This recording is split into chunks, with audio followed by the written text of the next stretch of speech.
Hello, in front of me I've got Navitel R700 dashcam. In this video I'll show you how to connect it with the rear camera.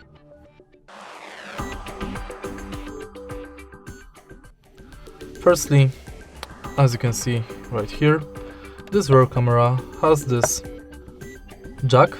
We have to connect with this long cable. We have to put through the whole car. So let's connect it. Now, after you put it through the whole car,